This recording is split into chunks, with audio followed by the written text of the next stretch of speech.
अस्सलामुअलैकुम रहमतुल्लाहि व बरकातुहू। जी हाँ दोस्तों, आज हम सीखने वाले हैं लुईस एसिड और बेस की थ्योरी हमें जो बताती है उसको हम लुईस एसिड और बेस थ्योरी को हम इलेक्ट्रॉन एक्सेप्टर थ्योरी भी कहा जाता है। जी हाँ दोस्तों, लुईस एसिड क्या है? लुईस एसिड को आल्सो कॉल्ड इलेक्ट्रोफाइल कहा जाता है। इलेक्ट्रोफाइल क्यों कहा जाता है?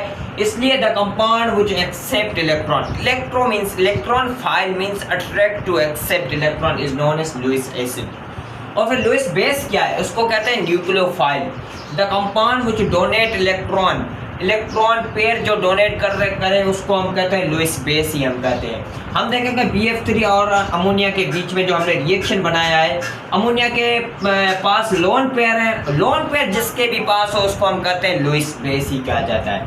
ये 6 इलेक्ट्रॉन इसको देते हैं, इसके पास इलेक्ट्रॉन की डेफिशिएंसी होती है, तो फिर ये लुईस क्या है? लुईस एसिड है। और फिर ये क्या है? लुईस बेस है। तो फिर कौन सी प्रोडक्ट बनती है? प्रोडक्ट ये बनती है जब लुईस एसिड और लुईस बेस आपस में कंबाइन होके एक जो प्रोडक्ट उसकी उस साइड बने उसको हम कहते हैं एडक्ट कहते हैं। ठीक है, ये प्रोडक्ट बनी और उसमें कौन सा बॉन्ड है? Coordinate covalent bond. जब भी कोई पूछे लुईस एसिड और लुईस बेस जब कंबाइन होते हैं कौन से प्रोडक्ट बनते हैं? एडक्ट। उसमें कौन सा बॉन्ड होता है? Coordinate covalent bond. ठीक है, मैंने ये वाटर और हाइड्रोजन आयन का मैंने जो एग्जांपल दिया है ये करके मुझे होमवर्क आप बताना।